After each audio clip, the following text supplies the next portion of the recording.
Hala, inilabas na ang unang mock exam. Grabe, nagpalit na ng top isa sa buong grade. Pangalawa na lang si Shijen Xiang. Sino ang nanguna? Si Shiwan. Hindi ba 300 lang ang score niya dati? Biglang 708 ang nakuha niya? Huwag kayong maghula-hula. Sinadya kong magpanggap noon. Natatakot lang ako na kung laging ako ang number 1 kahit hindi nag-aaral. Masisira ang kalooban ng kuya ko. Pero malapit na ang college entrance exam. Kailangan kong panagutan ang sarili kong kinabukasan. Kaya simula ngayon, hindi na ako magpapatalo sa kanya. Kuya, kumusta ang pakiramdam ng pagiging pangalawa? Zengxiang ang pangalan mo. Pero hindi ka naman kinatara, ano? Wanwan, bakit ka pa nakikipag-usa sa loser na to? Magpa-party ako ngayong gabi sa Black Swan Restaurant para sa'yo. Kung naman sa mga loser na, yan na puro aral lang ang alam. Habang buhay na lang silang titingala sa'yo. Hehe, salamat, mahal. Kuya, tanggapin mo na ang katotohanan. Wala ring kwenta ang pagsisikap mo. Kahit anong gawin mo, trapo ka lang sa akin. Sa totoo lang, lampas ako ng 10 puntos sa'yo palagi. Palagi. Kaya huwag kang susuko sa pag-aaral ha, kuya kong mahal. 678 puntos. Siya Zhenxiang, akting-akting ka pang masipag. Pangalawa lang pala ang kaya mo? Ang yabang-yabang ko sa mga tiyuhin mo. Ikaw ang sumira. Nakakahiya ka. Mas matalino talaga ang aming Wanwan. 708 puntos. Top isa sa buong grade, Zhenxiang. Matuto ka sa kapatid mo. Huwag kang laging nakasimangot dito. Para bang may utang na loob ka sa pamilya. Walang kwentang anak. Nanay, tatay, huwag ninyong sisihin si kuya. Simula bata pa siya. Sa probinsya, sa pangangalaga ni Lola, mahina ang pundasyon. Ang pagkuha ng halos 700 puntos, hangganan na niya yan. Hindi tulad ko. Likas na matalino sa pag-aaral. AMEA, pag mahina ang pundasyon, dapat magpakumbaba. Umuwi ka na sa bodega mo. Nanay, tatay, kung napakatalino pala ng kapatid ko, di sa darating na college entrance exam pagkatapos ng 2 buwan. Di lang sayang ang pundasyon mo yun, di ba? Siyempre naman, kuya. Basta ikaw, pag-aral ka lang ng mabuti para sa exam. Ang pwesto ng top-notcher, akin na yan. Mabuti. Palagi 10 puntos na mas mataas kaysa sa akin. Paano kung nakakuha ako ng 741 sa exam? 750 ang perfect score. Gusto kong makita yung sinasabi mong sistema mo. Paano ka nito bibigyan ng 751 puntos mula sa wala? Tahimik muna. May anunsyo. Ngayong taon, ang nangungunang klase ng UE at Ateneo sa ating paaralan, isa lang ang pwestong garantisado. Batay sa mga grado mula 1 at 2 taon, ang pwestong ito ay para kay Shi Zhenxiang. Dahil sa pambihirang talino ni Shi Yuan sa unang mock exam, binigyan ito ng mataas na pagpapahalaga ng pamunuan ng paaralan. Kaya't napagpasyahan sa pangalawang mock exam. Ang unang makauna sa inyong magkapatid, siya ang makakakuha ng garantisadong pwesto. Ginoong Wang, hindi patas ito. 3 taong nangunguna si Zhenxiang. Isang beses lang maganda ang nakuha ni Shi Yuan. Bakit kailangan pang ulitin ang pagsusulit? Isang beses. 708 puntos yon. Nakakuha na ba ng ganoon kataas si Shijen Xiang? Ang hirap batanggapin na mas magaling ang kapatid mo kaysa sayo. Ginoong Wang, baka pwede na lang kay kuya ang pwesto. Kahit na ako ang nanguna sa unang mock exam. Ayoko masira ang samahan naming magkapatid. Dahil lang sa isang pwesto. Yuan, napakabait mo talaga. Shi Zhenxiang, bilang kuya. Tularan mo ang pagiging makapagbigay ng kapatid mo. Kung wala kang kakayahan, umurong ka. Sa pangalawang mock exam natin makikita ang totoo. CJ, sa exam na lang tayo magkita. Yuan, ano to? Kuya, naniniwala mo yung buksan ang pag-iwasan sa pwesto. Kaya't sinadya niya akong batiin. Ang pwestong gusto ni Yuan, walang sinumang makakakuha. Ito ang sinasabi ko. Kung sa pangalawang mock exam, mas mataas ka lang ng 1 puntos kay Yuan. Bago ang college entrance exam, babaliin ko ang 2 kamay mo. Tumabi ka. Hayaan mong kunin ng ibon mong ginto ang pwesto sa sarili niyang kakayahan. At ikaw, huwag kang magpakapalad, baka mabali ang kamay mo. Hoy, gusto mo bang mamatay? Wang ba? Huwag magkagulo sa harap ng eskwelahan. Malapit na ang mock exam, huwag niyong abalahin ako. Kuya, huwag kang magmatigas. Akala mo ba talaga? Makakapag-exam ka ng maayos sa pangalawang mock exam. Ma'am, simula pa lang ng exam, sinisikaran na ako ng upuan ng kuya ko. Kanina nga, sinipa niya pa ako ng paa. Anong nangyari? Ma'am, hindi po totoo yon. Nagsisinungaling siya. Nagsisinungaling? Ma'am, tingnan niyo po.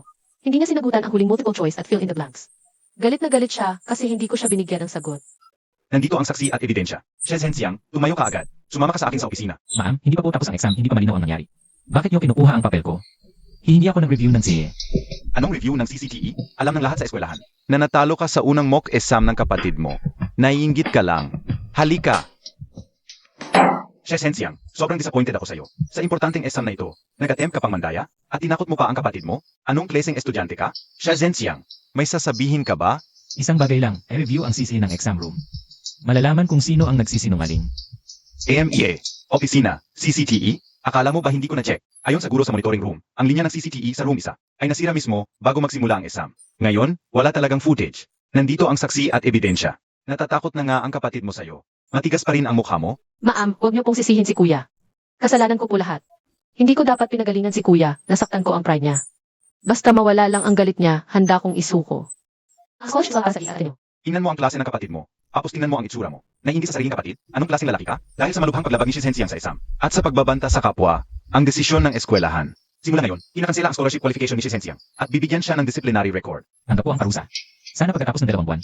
Ganito ka pa rin katatag sa pagsasanglalang sa kanya. Kuya, bakit ka nagmamadali? Tol, sinabi ko na sa'yo, kay 1-1 ang slot. Ngayon, wala ka ng slot, may record ka pa. Saap ba? Bitiwan mo ako. Wang, ang swerte naman, nasira ang sisi. Ang galing talaga ng pera mo.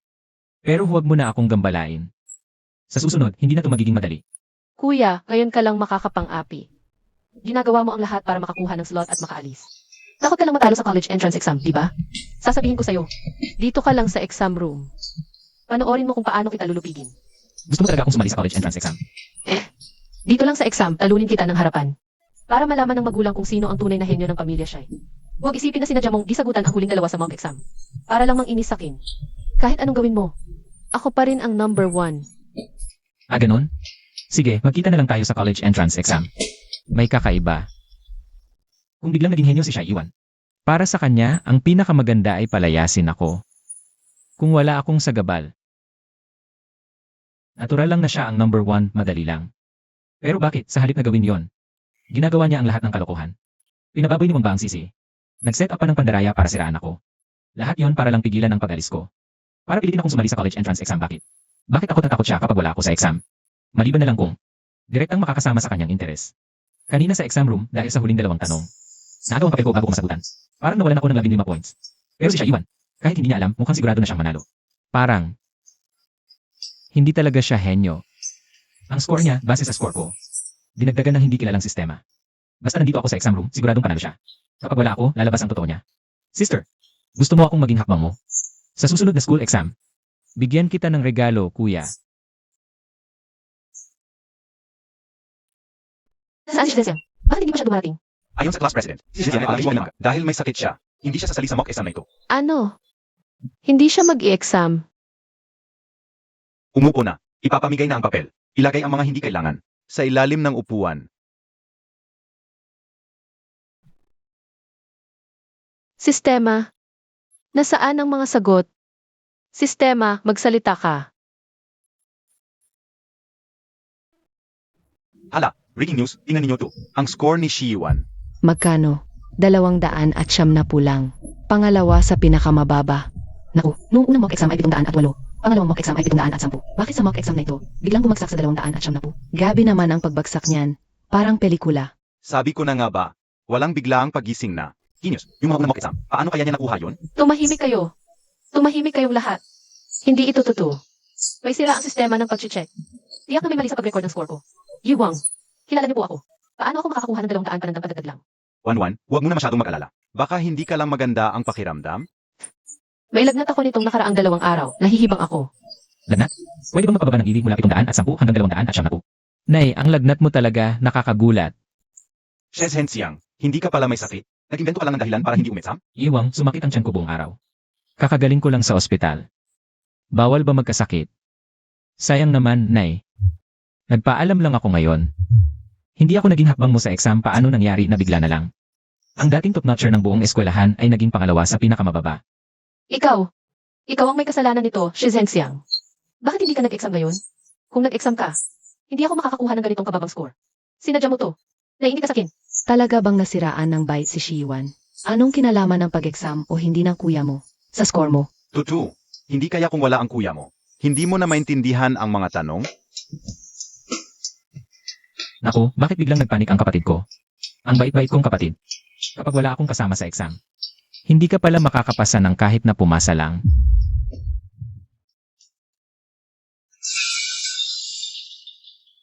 Shizensiang, ang tapang mo na ay, sinadya mong mag-cut ng exam. Ipahamak ang kapatid mo? Ikaw talaga, salot. Pagdating mo pa lang, sinumpa mo na ang aming 1-1. Kung hindi makapasok sa UI at Ateneo ang 1-1 dahil sa'yo, hindi kita patatawarin. Pa. Ma. Huwag muna kayong magpanik. Kapatid. Mas mabuti sigurong tayo lang ang mag-usap. Tungkol sa sikreto mong palaging nananalo sa mga exam. Ma, labas muna kayo. Kami lang ni Kuya ang mag-uusap. 1-1, huwag kang matakot sa kanya. Nandito si Papa. Lumabas?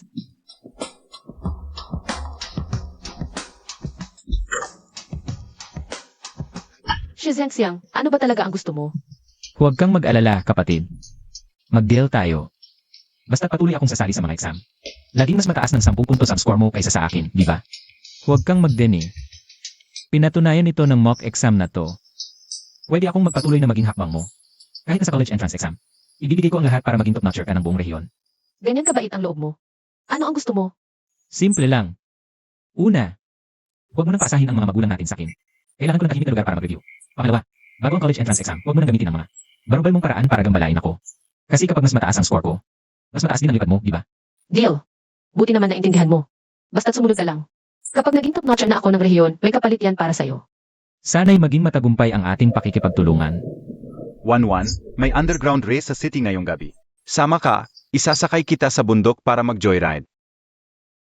Shiiwan, malapit na ang pangatlong mock exam. Araw-araw kang lumiliban, umaalis sa gabi. Gusto mo pa ba makapasa sa college entrance exam o hindi? Guro Wang, huwag kang ang makialam sa di mo naman problema. Pagod na ako sa pagtatago ng tunay kong kakayahan. Nagpapahinga lang ako ngayon. Pangako. Sa bawat mock exam na susunod, ako pa rin ang top isa sa buong batch. Narinig mo ba yon, Tol? Genius si 1-1.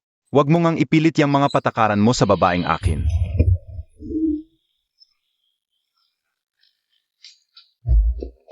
Ikaw.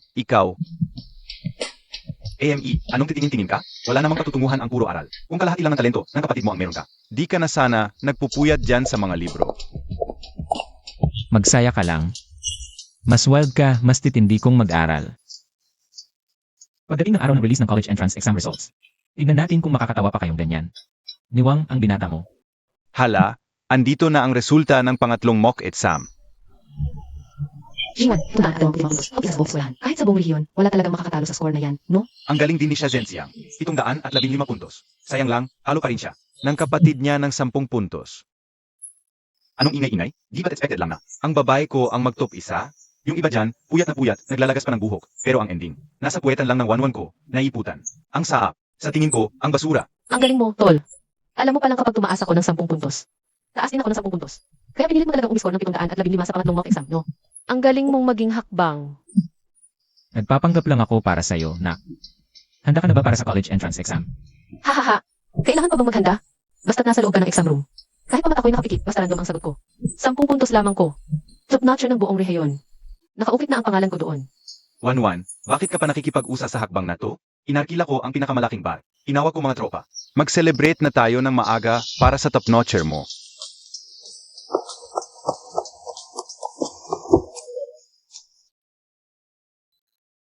Pitong daan at 15 puntos. Akala mo yan na ang limit ko. Hinay-hinay ka, di mo alam kung gaano ako kahirap nagtago. Para maihagis kita sa 751 puntos na kalaliman. Hahaha. Grabe naman, Wang Xiao, ang luho mo. Napakaswerte talaga ng aming 1-1. Na maging boyfriend mo. Galing sa langit to. Nakatayo ka diyan parang bangkay. Di mo ba nakikita si Wang Xiao? Walang man lang good evening. Wala kang pinag-aralan. Umuwi ka na sa bodega mo. Huwag kang nagugulo dito. Shi Zhenxiang. Mabait ang pakiramdam ko ngayon, kaya di kita papansinin. Pero pagkatapos ng bukas, college entrance exam na, babalaan kita. Sa loob ng exam room, ibuhos mo lahat ng lakas mo. Kung di maging top-notcher ng buong rehiyon si 1-1, babalatan kita ng buhay. Huwag kang mag-alala. Sa college entrance exam, ibibigay ko ang pinakamataas na kakayahan ko. Kahit 1 puntos, di ko babawasan. Humph, mabuti naman at naintindihan mo. Umalis ka na. Ang perfect score ay 750 puntos. Siya iwan. Bukas sa exam, huwag kang magpapasa ng blankong papel. Kasi ako, handa na akong kumuha ng 741 puntos. Ang galing mo, 1-1, mahal ko. Pagod ka na siguro. Ngayong gabi, ililibre kita ng party sa buong lungsod. Oy, Tol, kumusta ang exam? Ang future kong titulo bilang top-notcher. Ay nakasalalay sa kung gaano mo ako kataas na yahon. Napakaganda. Bawat tanong nasa plano ko. Haha, mabuti. Narinig mo, 1-1? Sa wakas, naging kapaki-pakinabang din tong lalaking to. Tara na. Nasa Black Swan Restaurant na ang mga magulang mo. Pa sa 18th TA birthday at top-notcher celebration mo. Nandiyan na ang lahat ng sikat sa lungsod. Hintay lang tayo ng 12 AM. Pa sa official results.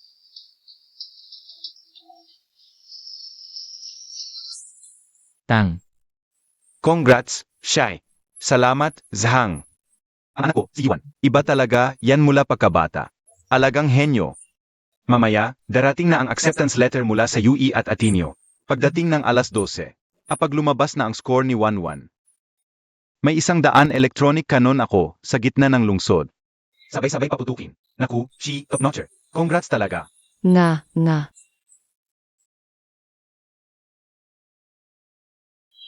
Zhenxiang, nakaupo ka lang diyan? Hindi ka pa ba magtimpla ng alak para sa kapatid mo? Top-notcher ng buong rehiyon ang kapatid mo. Sa kanya ka asa sa hinaharap. Siya ang mag-ahon sa'yo. Ngayon na ang panahon para sumipsip. Kailan pa? Huwag muna. Paglabas ng score, saka na. AME, kahit anong gawin, basura pa rin. Hello? Si Shi Zhenxiang po ba ito? Ako po ang director ng admissions ng UE at Ateneo. Pwede po ba kayong makausap? Nagdedesisyon po kami. Bigyan kayo ng full scholarship. Basta sabihin nyo lang, kayo po ang pipili ng kurso. Scammer. Ang mga scammer ngayon, hindi alam. Ang oras ng paglabas ng score, nababaliw na ba ang UE at Ateneo? Tatawag sila sa isang liblib na estudyanteng yan? Kung tatawag man sila. Sa anak kong si Shiyuan Dapa. Siya ang top-notcher. Huwag mo akong lokohin. Gusto mo lang ng atensyon. Hello, MRSG. May malaking problema. Nagagulo ang buong education system ng rehiyon. UE at Ateneo, pati ang admissions team ng iba pang universidad. Nagsisiksikan na sa harap ng paaralan namin. Lahat sila hinahanap. Ang anak ninyong si Shi Zhenxiang. Teacher Wang, nagkakamali ka yata? Si Shi Zhenxiang, hindi pa si Yuan ang hinahanap? Sinong Shi Yuan yan? Inilabas na ng rehiyon ang top 3 scores ng maaga. Nakakuha ng 741 si Shi Zhenxiang. Walang duda, siya ang top notcher sa science ng buong rehiyon. 9 puntos na lang, perfect score na. 741. Kung 741 ang nakuha ni Shi Zhenxiang. Ayon sa sistema ng divine bonding. Ako talaga ang 751. Hahaha. Kuya, salamat sa pag-score mo ng napakataas. Alas 12 na. Hala, tingnan ang malaking screen. Ipakita ko sa buong lungsod kung sino ang tunay na himala.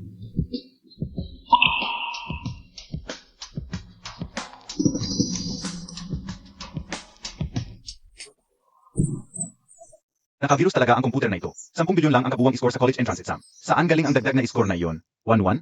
May idagdag ba ang sistema na pampabor sa'yo? Impossible. Paano naging 751? Refresh ang sistema. Ay refresh mo nga. Abi, ako na. Siguradong sa Black Swan Restaurant 2. Mabagal ang internet, nagkamali sa pag-input. Apa kumalat ito? Akala ng mga tao nanloko si Wanwan. Huwag kayong maniwala agad. Madalas magabog ang sistema. Pag nag-recheck tayo, babalik na sa normal yan. Bakit kayo nagmamadaling mag-refresh, pa?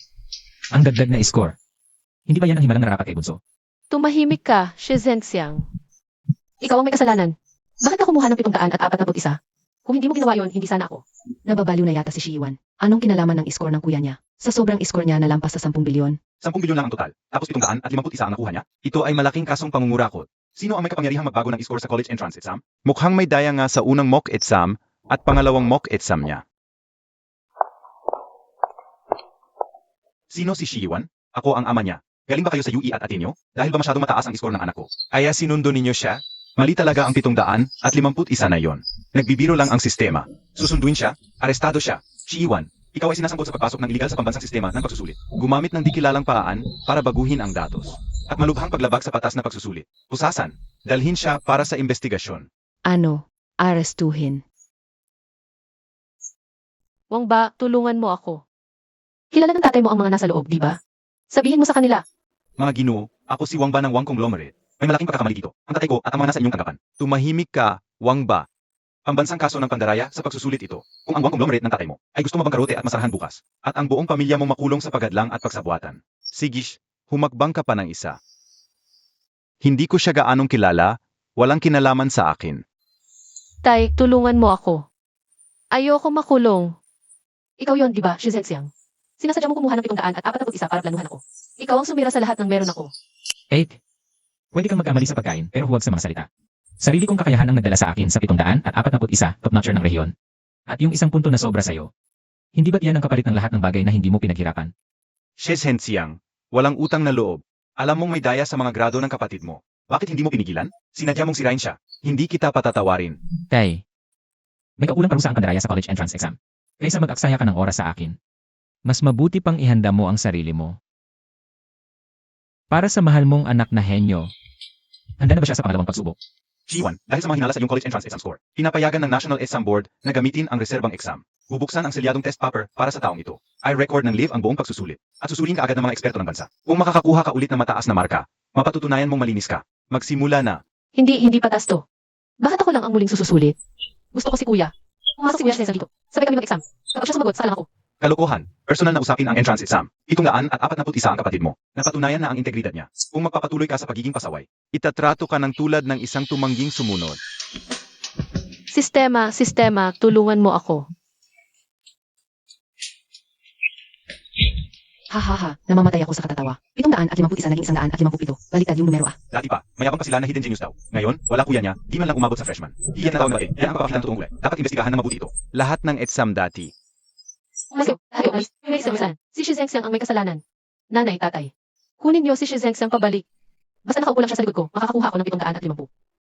Si Shezhenxiang na, yang gagong yan ang may kasalanan ng lahat. Dumating na ang admission letter mula sa UE at Ateneo. Pero ano ginawa? Nag-isa siyang nag-notcher ng buong lehiyon. Wala siyang pakialam sa buhay ng kapatid niya. Dahay. Huwag nating hahayaang magpakasarap sa Beijing yang gagong yan. Maghanda ka ng lubid at tampatulog. Yung gago, siguradong uwi sa probinsya para dalawin yung matanda. Habulin natin siya sa daan. Tatay, ano ba gagawin mo? Ikukulong natin siya. Dahil magaling siya mag-exam. Itali natin siya sa madilim na silid. Pipilitin natin siyang mag-review ulit kasama ng ating 1-1. Mag-exam siya habang buhay. At magiging hakbang niya habang buhay. Hinding-hindi siya makakatakas sa pamilyang Shi. Ha. Zhenxiang. Bumalik ka na, huling pagkakataon mo nang makita nanay mo. Mamamatay na siya. Pa, sa telepono, sinabi mong malapit nang mamatay si nanay, di ba? Matamis naman ang mansanas na to, ah. TSK. Gagamitan ko ng dahilan, papayag ka bang umuwi? Ngayong nandito ka na, huwag ka nang umasang makakalabas pa ng pinto na to. Shezhenxiang. Dahil sa'yo, sira na ang pangalan ng kapatid mo. Sikas siya sa internet, wala nang paaralan. Ikaw naman. Ikaw, hawak-hawak ang admission letter mula sa UE at Ateneo. Mag-i-enjoy na lang sa Beijing. Wala ka bang konsensya? Konsensya. Nagkunwaring may sakit para lang umuwi ako, para lang sabihin to. Huwag kang makunwaring tanga sa akin. Narinig na namin lahat kay 1-1. Kapag ikaw ang sumali sa exam, mataas ang makukuha niyang marka. Ikaw ang kuya. Tungkulin mong tulungan ang sarili mong kapatid. Ngayong taon, dapat manatili ka para samahan siyang mag-review. Sa susunod, kontrolin mo ang score mo para maging top-notcher siya. Para maibalik ang dangal ng pamilyang Shi. Manatili ako. Para maging patuloy na host ng Parasite niya. Panaginip yan. Teka, tingnan mo ito. Shiwan, ibaba mo yan. Iba ba? Ha. Kung hindi ako pumayag, anong karapatan mong mag-aral sa kolehiyo? Shizeng, ngayon wala na ang admission letter mo. Wala ka na mapapasukan. Sa buhay mo na to at sa susunod, ikukulong ka lang sa kwartong to. Magiging hakbang mo ako habang buhay, si Iwan. Ha. Ano nang pinagtatawa mo? Nababaliw ka na ba? 8. Akala mo, pagkatapos ng ginawa ninyo sa exam, may pag-asa pa ako sa pamilya. Wala na. Wala nang ilusyon. Pasensya na, pero yung pag-trap at illegal na pagkukulong ninyo sa akin, pati na rin ang pagwasak sa mahalagang ari-arian ng bansa. Na-broadcast na sa lahat ng social media gamit ang account ko. Live real time. Pa, tingnan ninyo ang cellphone ninyo. Naku. Sobrang sama ng ugali. Nakapag-report na ako sa pulisya. Ang pamilyang ito, lumalabag sa batas. Shezhenxiang, yang anak mong walang kwenta. Binibiro mo ba kami? Ikaw, Pa, huwag kang kikilos. 2 milyong netizen ang nakatingin. Bawat galaw mo, dagdag na buwan sa sentensya mo sa korte. 1 galaw, 1 buwan.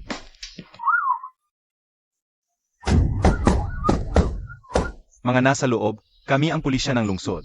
buksan niyo ang pinto. Ngayon din. Dahay, anong gagawin natin? Totoo, dumating na ang pulis. Makukulong tayo.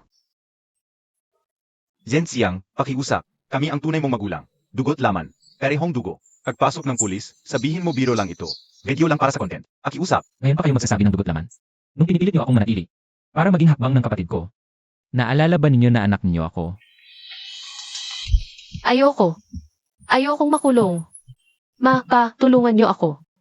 Kailangan kong makapasa sa IFI at Ateneo. Kapatid, Kuya, tutulungan mo na ba ako? nakalimutan kong sabihin sa'yo. Yung pinuhit mo, peke lang yon. Pinaprint ko lang para sa'yo. Exact replica lang yon ng totoong admission letter ko. Ang admission letter ko, kinuha ng admissions officer. Nakalock na yon sa safety deposit box ng Department of Education ng lungsod. Ikaw. Shizeng, sobrang disappointed ako sa'yo. Paano mo nagawa yon?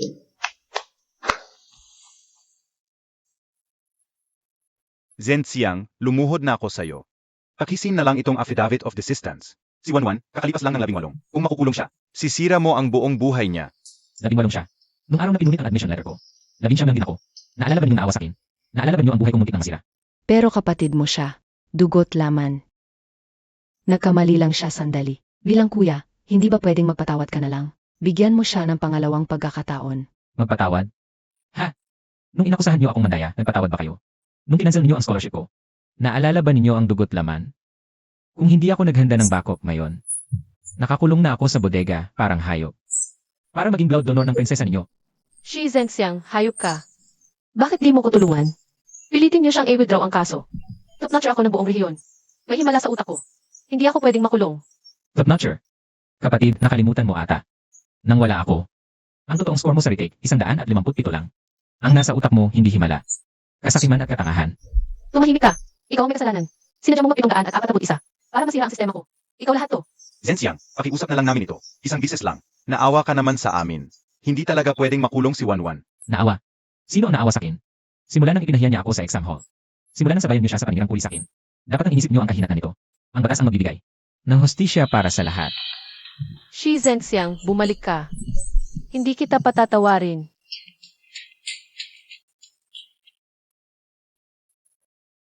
Hoy, Ginoong Lee, kamusta po? Classmate siya Zhenxiang. Nadesisyunan na ang kaso. Si Shiwan, pinasasama kasalanan at nahatulan ng 3 taong pagkabilanggo. Si Shidahay at Kuimi naman. 1 taon, 2 taon probation. Tapos na ang lahat ng nakaraan. Sa wakas, malaya na akong tumungo sa sarili kong kinabukasan. Hala, siya naman pala ang top-notcher ng buong rehiyon. Di na sa UE at Ateneo, dito ka nagkukuskus balungos. Bilang murang manggagawa? Lumabas ka. Dito ay lugar ng pagsasaliksik, bawal ang ingay ng hayop. Sino ang sinasabihan mong hayop? Si Zhenxiang? Akala mo ba dahil nakapasok ka sa UE at Ateneo, may halaga ka na? Pakinggan mo, sa harap ng kapital, ang tulad mong puro libro lang ang alam. Ay isang pulubi.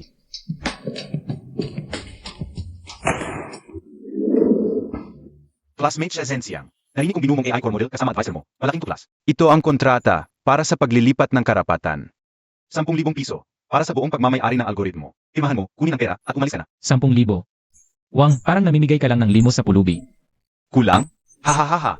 Kahit kulang, tiisin mo. Sino sa industriya ang hindi nakakaalam sa monopolyo ng buong conglomerate? Dito sa lugar, sasabihin ko na ngayon, Ang 10,000 para sa karapatan mo ay isang malaking biyaya. kapag tumanggi ka ngayon, 1 kilos lang ng daliri ko. Ang walang kwentang kumpanyang ito ay tuluyang mawawala sa industriya. Hindi ka na makakakuha ng kahit pisong pondo sa habang buhay mo. Isang mahirap na estudyante. 10,000 na. Dapat nga nagpapasalamat ka na. Kapag inaway mo siwang, pati diploma mo, hindi mo makukuha. Zhenxiang 1.0. Narito ang inyong lingkod. Ano ang gusto? Pakibasa ang pinakabagong pampublikong financial reports ng buong conglomerate. Pati na ang pinakabagong galaw sa stock market. Ayon sa pampublikong ulat noong nakaraang quarter, ang Wang Conglomerate ay tuloy-tuloy na 3 quarter. Nalugi ang pangunahing negosyo at napakataas na tensyon sa cash flow. Ang kasalukuyang debt ratio ay umaabot na sa 85%. Tumahimik ka. Wang, halos mabangkarote na ang sarili mong pamilya. Magiging pulubi na kayong lahat sa daan, may panahon ka pa lang. Magpanggap na mayaman gamit ang 10,000. Balak mo bang gamitin ang algorithm ko para dayain ang bangko at makahiram pa? Para lang huminga pa ang huling hininga ng pamilya nyo. Ano, kasinungalingan yan. Kasi numalingan ba? Ikaw ang pinakakumpleto ang kaalaman dyan. Daladalhin mo yung basura mong papel at umalis ka na. Gusto mo akong i-blacklist? Tingnan mo muna kung ang pamilya Wang makakasurvive pa sa linggong ito. Zhenxiang, maghintay ka lang. Kahit ibenta ko lahat ng gamit, siguradong i-blacklist kita. Sa buong industriya. Umalis na tayo. Mga asong gwardiya ng kapitalista. Dahil kusang inilapit mo ang lead mo. Handa akong maglaro ng sunod-sunod na bitag sa'yo.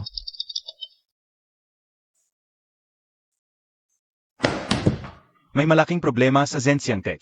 Ang core cloud server natin, biglang pinatay. Hindi lang server. Lahat ng third-party data interface, pinutol. Sinasabing nilabag natin ang security protocol. Yung 3 EC firms na dapat pipirma ng investment intent letter kaninang hapon. Sabay-sabay tayong binablock. Hindi sumasagot sa tawag. Hindi nagre-reply sa mga mensahe. Ano nang kinakabahan ka? Ang galaw ni Wang ba? Mas mabagal pa sa inaasahan ko ng kalahating araw. Zhenxiang, kamusta ang pakiramdam ng walang server? Binigyan kita ng ultimatum. Sa buong industriya. Sino mang magbigay sa'yo, Zhenxiang, ng kahit 1 pulgadang bandwidth o 1 sentimong pondo. Kalaban na namin ang Wang Group. Naglabas ako ng 500 milyon. Para lang maintindihan mo, isang mahirap na estudyante. Ano ang kapangyarihan ng kapital? Ano ang ibig sabihin ng pagmamay-ari ng lahat? Hindi ka ba top-notcher ng buong rehiyon? Hindi ka ba AI genius? Walang server, walang venture capital. Hindi mo pa maandar ang isang linya ng kode. Ngayon, lumuhod ka. Gumapang ka papunta sa headquarters ng Wang Group at mapakumbaba. Baka maawa pa ako. Bilhin ang basurang algoritmo ng 100K para mabuhay ka. Wang ba, gumastos ka ng 500 milyon para i-blacklist ako. Ibig sabihin, ang Wang Group, naubos na ang huling cash reserve, di ba? Salamat sa 500 milyon mo. Naalis mo ang lahat ng mga balimbing na investor. At mga low-quality server supplier para sa akin. Magsaya ka sa huling mga araw mong pagiging mayaman. Dahil malapit nang maging ang unang puntod na magpapabagsak sa imperyo ng Wang ang 500 milyong iyan. Zhenxiang Tech. Ano nang gagawin natin? Wala tayong server mula sa mga tech dyan. Di natin mailalaunch ang AI model natin. Kung wala tayong pera mula sa mga EC, di na natin mababayaran. Ang renta sa susunod na buwan. Sinong nagsabing kailangan natin ng server mula sa mga yan? Sinong nagsabing magmamakaawa tayo sa mga isi?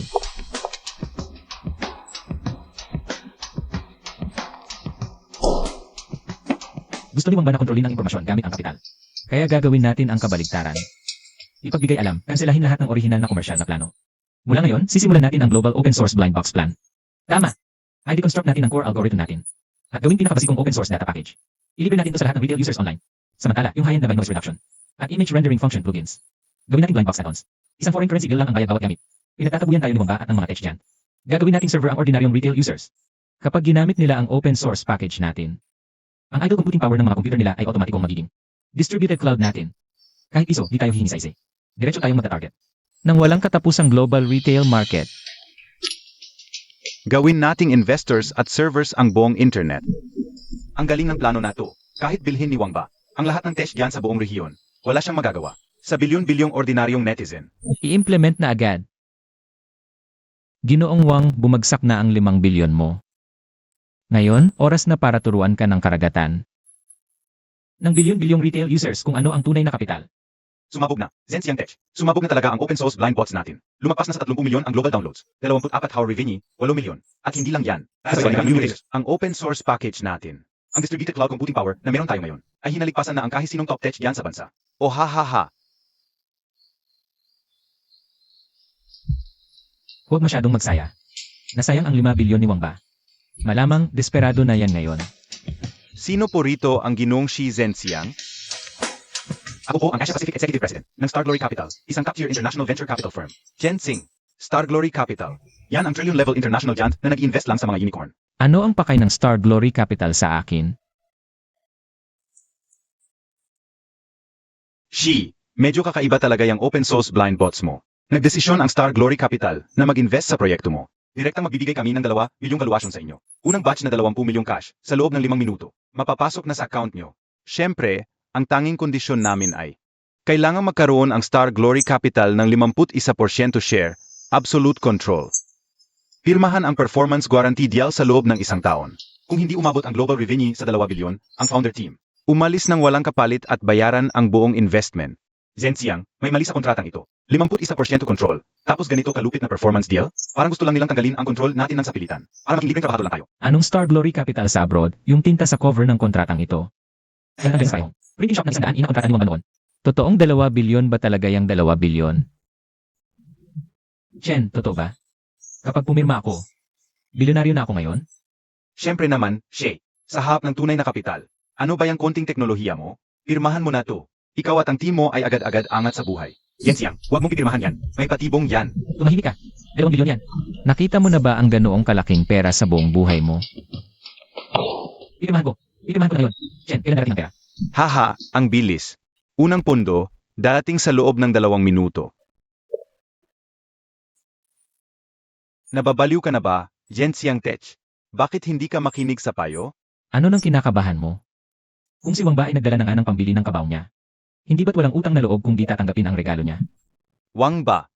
Ibig mong sabihin, palabas lang ni Wang ba ang nangyari kanina? Gusto niyang ilok ako gamit ang taya na kontrata. At puwersahang kunin ang kontrol sa kumpanya. Pero yung maliit na utak niya, hindi niya kayang isipin. Ang Starry Brilliance Capital na pinondohan ko ay isa lamang. Lalagyan para sa kanyang 20 milyong cash. Isang hungkag na pugad. Ipaalam sa lahat. Ang mga core technology at computing power data. Agad na ihiwalay at ilipat sa parent company. Kung gano'n na lang kagusto niya ang kontrol. Bukas, ipapasaloob ko sa kanya ang hungkag na yon. At maglaro tayo ng malaki sa stock market.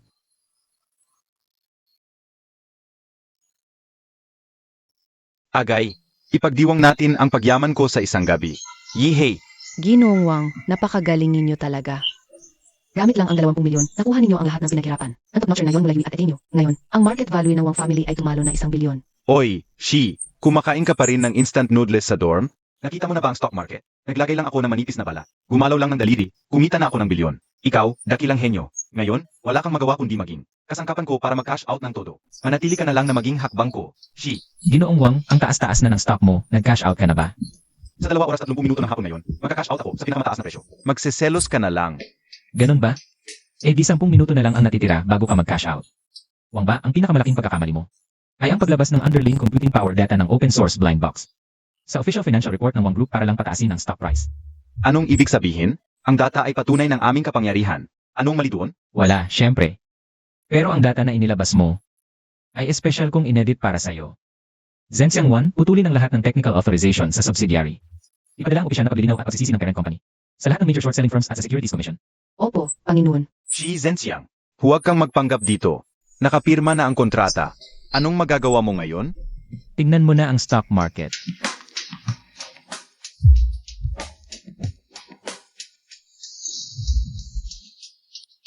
Sir Wang, may problema. Sumabog na.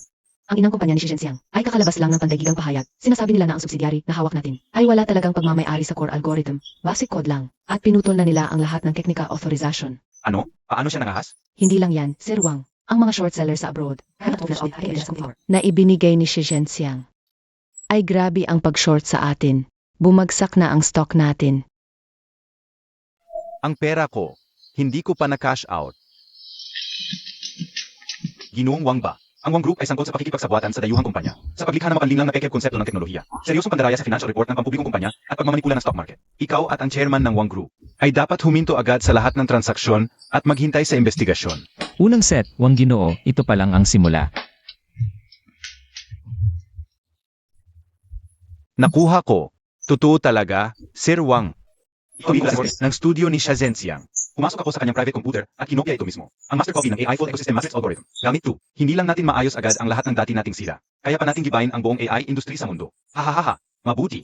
Ayos. Shi Zhenxiang. Naglaro ka ng short selling, ng stock manipulation sa akin? Diretso kong hukayin ang puntod ng ninuno mo. Kami agad ang lahat ng presyon at mundo. Ng Angkan Wang. Dapat tayo ang mauna kay Shi Zhenxiang. Sa isang araw, magdaos tayo ng pandaigdigang product launch. Ipupubliko ng lubusan ang algorithm na to. Gagawin kong lumuhod si Shi Zhenxiang sa harap ng buong mundo at tawagin akong ama. Sir Shi, pesensya na po. Naghihintay ng pera para sa operasyon ng nanay ko sa ospital. Binigyan ako ni Wang Ba ng 5 milyon. Kinopya ko ang kumpletong master copy ng algorithm. Mula sa private computer ninyo at ibinigay sa kanya. Xiaoli, baliw ka ba? Trader. Yun ang pinaghirapan ng buong team natin. Ang dugot pawis namin sa pagpupuyat. Ipinagbili mo lang kay Wang Ba? Zhenxiang, bilis. Magreklamo tayo sa pulis ngayong gabi. Makapit tayo ng technical property protection. Hindi natin pwedeng hayaan si Wang Ba na magtagumpay. Sapat na ba ang panggamot ng nanay mo sa probinsya? Sapat na po, sapat na. Boss Shi, tanggalin niyo na po ako. Handang humanda ako sa kulungan. Zhenxiang, nagkakamali ka. Nawala ang core code. Kakalabas lang ng balita. Nagpadala na ng invitation sa global media si Wang Ba. Magkakaroon sila ng press conference sa Makalawa. Talagang naunahan tayo. Aji, huwag kang magpanik. Kung hindi ninakaw ni Wang Ba ang code na yan, hindi magiging kapanipaniwala ang susunod na eksena. Alam mo pala. Alam mo na si Xiaoli. Yan ang special kong pinadaan at limang isa discussion code na ginawa para lang kay Wang Ba. Noong college entrance exam, 4 na taon na ang nakalipas. Ang kapatid kong si Shiwan. Dahil sa isang dagdag na puntos, siya mismo ang nagpasakabilang buhay sa kanya. Sa Makalawa, makikita natin kung kaya pa bang lunukin ni Wang Ba na may bilyon-bilyong utang na. Ang dagdag kong data paradox na ito. Mga kababayan, ito ang Wangay System. Na independyenteng binyo ng Wang Conglomerate. Gugulo nito ang buong landscape ng global technology. Ano ba ang top-notcher ng UE at Ateneo? Sa harap ng tunay na henyo at kapital. Isang murang hakbang lang yan. Yung nakaupo diyan, si Shi Zhenxiang. Nakikita mo, yung core technology na di mo mabuo, sa pagpupuyat at pagkalbo. Ayang kaya kong gawin sa isang pitik ng daliri. Ngayon, sa harap ng buong mundo, ipapakita ko sa'yo kung ano ang tunay na hindi maabot na agwat. 9 minuto at 50 segundo. Anong 9 minuto at ilang segundo? Ano ba ang pinagmamalaki mo diyan? Bantay, dakpin siya. Ano nangyayari? Bakit nag-blue screen ang audio technician? I-switch mo agad ang backup source. Wang Xiao, hindi ko ma-switch. Nawasak ang buong backend. Ang data stream, nagmumultiply ng mag-isa. Hinahanap ng sistema ang numerical limit na hindi naman talaga umiiral. Nabalaho ito sa logical dead loop.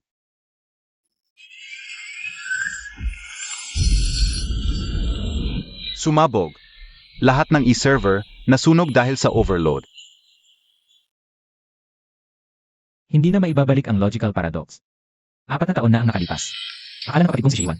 Kapag naka 751 na siya, matatalo na niya ako. Ngayon, 4 na taon ang lumipas, akala mo naman. Nakawin mo ang buong code ko, makakabawi ka. Baliw ka. Naglagay ka ng sabotahe sa core code. Sinira mo pa ang sarili mong pinaghirapan. Ang tagal mong pinlano ito. Pahalang ipahamak ako. Wasakin mo yan. Hindi. Ito lang ang kailangang hakbang. Para linisin ang basura sa industriya. Wang Xiao, masdan mong mabuti ang huling 5 minuto ng buhay mo. Dahil pagkatapos nito, ang trilyon-pisong demanda ng mga multinational giant. Na nag-pre-install ng sistema. Gigilingin kayong lahat. Gago. Ano ba talaga ang ginawa mo? Hindi mo ba sinigurong walang katulad? Ang AI system na to? Bakit kaninang umaga? Ang core database ng 3 multinational giant. Nakakakontrata lang natin. Sabay-sabay na crash? Hindi ko alam. Maayos naman ang takbo. Ng core code. Basta nung dumami ang data. Nag-dead loop. Nasunog ang server nila. Nasunog. Yun ang Central Core Backbone Network. Ng multinational financial giant. Apos na si Wang. Kakatanggap lang ng expedited court summons. 3 global tech giant. Nag-hire ng civil case. Dahil sa irreversible data loss. Hiningi nila ang 20 bilyong piso bilang compensatory damages mula sa Wang Group. 20 bilyon. Manager Wang, dahil sa malaking technical fraud at breach of contract, nag-issue ang Securities Commission, ang suspension order, indefinitely suspended. Ang lahat ng stocks ng grupo natin. Kaninang umaga, naglabas ng joint notice. Ang mga bangko, kinansela ang lahat ng loans. Ang lahat ng pinaghirapan ng 2 henerasyon ng pamilya Wang, nawasak na. Tatay, anong nangyari sa'yo? Tumawag ng ambulansya, bilis. Ginoong Wang, ang sabi ko na nga ba? Ang sobrang datos, papatay sa'yo. Masiyahan ka sa pagbagsak ng imperyo ng mga Wang. Ito pa lang ang unang regalo ko sa'yo. Shi Zhenxiang. Shi Zhenxiang, demonyo ka. Shi Zhenxiang. Sa wakas, nahuli rin kita. Ginoong Wang, ilang araw lang ang aura mong pulubi. Lalong lumalabas na. Masarap ba ang pakiramdam ng pagiging utangan? Tumahimik ka. Ikaw ang may kasalanan. Ikaw, demonyo. Ikaw ang sumira sa pamilya Wang. 10 bilyon. 10 bilyong piso ang hinihingi. Ang sports car ko, ang mansion ko. Kinumpis ka ng korte. Nasa ospital pa ang tatay ko. Nakakonekta pa sa respirator. Shi Zhenxiang. Ngayon din, ibigay mo sa akin ang core patch. Ng repair algorithm. Kapag nakuha ko yan, Mabubuhay muli ang pamilya Wang. mga tropa, ikulong siya. Core patch. Gago ka ba? Ang utak mong puno ng tokwa. Hindi pa ba natutuyo? Ang code 751 ay ang logic deadlock sa core. Tulad ng college entrance exam nun. Ang sistema ay hindi kayang magproseso ng 751 points. Ang data paradox na ito ay irreversible. Ang patch para maayos yan. Wala pang nakakagawa sa mundo. Naiintindihan mo? Ayaw kong maniwala. May paraan ka. Gusto mo lang akong mamatay. Ayaw maniwala hanggat hindi nakikita ang kabaong. Mga tropa. Susunod na. Sandali. Bago mo pa utusan ang mga tauhan mo, mas mabuting tignan mo muna ito. Nahuli ang tatay mo. Wala na ang Wang. Wang ba? Sabi mo malapit nang makabawi ang tatay mo. Kaya mo kami dinala para kunin ang hulog. Mukhang lahat kayo sa pamilya mo ay nasa loob na. Di pang sahod sa amin wala ka na. Gusto mo pa kaming idamay sa kaso ng pang-agaw at pananakot. Ana, wala ng pera itong gago. Lumayo kayo diyan. Ginoong Wang, wala na ang pera mong panlaban. Mas mahina ka pa pala sa kapatid kong siya Iwan. Dati, ang tatay mo ang nagdidikta ng patakaran sa mundo ng negosyo. Mula ngayon, ako na ang magpapasya kung ano ang mangyayari sa tech industry ng Jiangcheng. Sino ang Wang ba? Ikaw ay inaresto. Sa pagtatangkang magtago ng ari-arian at pagtakas sa malaking utang. Sumama ka sa amin. Huwag ninyo akong dakpin. Shi Zhenxiang, mali ako. Tulungan mo ako. Pakiusap, patawarin mo na ako.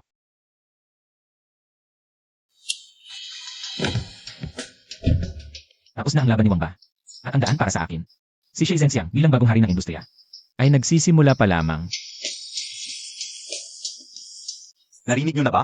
230 bilyon ang utang ng Wang Group. Diretsong bagsak. Yung punong tanggapan nila. At mga patent ng core technology, ibibenta lahat ngayon. Pero yung peking AI system nila, sinunog ang database natin. Naghihintay na lang ang buong industriya ng bagong pagkakataon. Director Shi. Narito na po si Director Shi. Ito na ang huling pagsubasta para sa core asset. Ang punong tanggapan ng Wang Group. At lahat ng kasamang technical patent package. Simula sa 5 bilyon. 5 bilyon, unang tawag. 5 bilyon mula sa Zhenxiang Tech. Hala, Sinira ni Xi Zhenxiang ang kuta ng mga wang. Inilagay sa isang plato. 5 bilyon para sa ari-arian na 200 bilyon ang halaga. Parang libre na lang yan. Sold. Binabati namin ang Zhenxiang Tech sa pagkamit Ng lahat ng core assets ng Wang Group. Shi, Hintayin mo naman kami. Lahat ng yon ay pinilit lang sa amin ni Wang Ba. bulag kami, hindi namin nakilala ang galing mo. Tingnan mo naman, pwede bang ibigay mo sa amin ang tunay na sistema ng AI? Para makalanghap pa kami ng hangin? Kahit anong kondisyon, payag kami.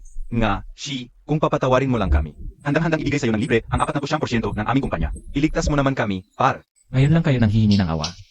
Noong si Wang Ba ang nagtapon ng 500 milyon para ipasara ako. Noong pinutol ninyo ang aking server, tinanggalan ako ng koneksyon. Ang yabang niyo noon Bakit ngayon? Binili ko na ang gusali ng mga Wang Pero ang tapang ninyo hindi umabot ng isang araw.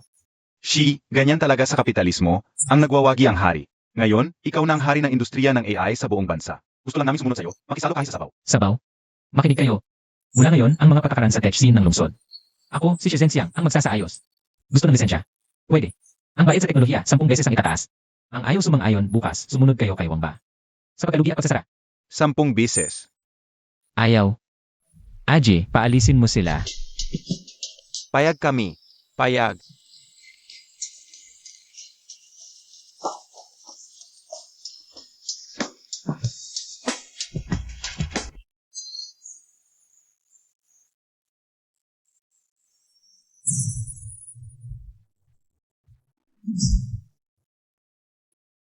Zhenxiang, ika-4 na UE at Ateneo Alumni Awards. At seremonya ng pagsalanta sa kampana para sa 10 bilyong kumpanya. Aji, ipaalam mo.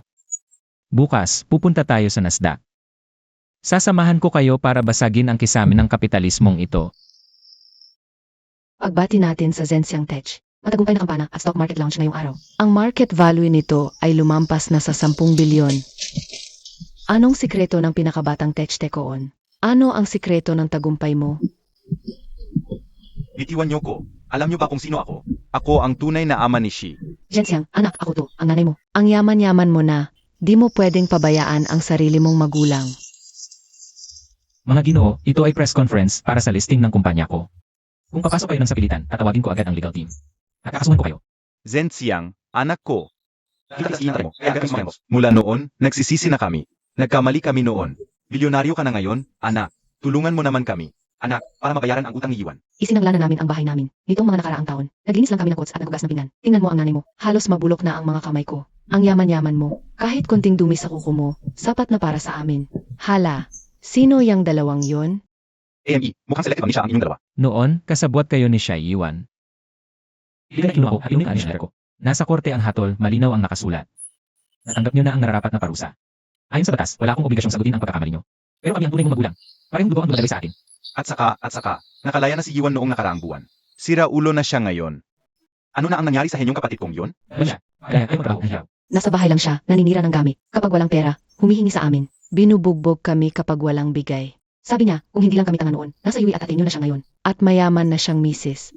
Ngayon, isang malaking sanggol na puro pagsipsip ng dugo ang kapatid mo. Zhenxiang, ngayon, nagbabanta pa yan ng patalim sa amin. Para makuha ang pensyon namin. Anak, pakiusap. Bigyan mo kami ng ilang milyon o kaya naman sa 10 bilyong kumpanya mo. Bigyan mo ng trabaho ang kapatid mo bilang general manager o vice presidente. Kunin mo na siya. Hindi na namin kaya, anak. Hindi na talaga namin kaya. Hindi na namin kaya, kaming mag-asawa.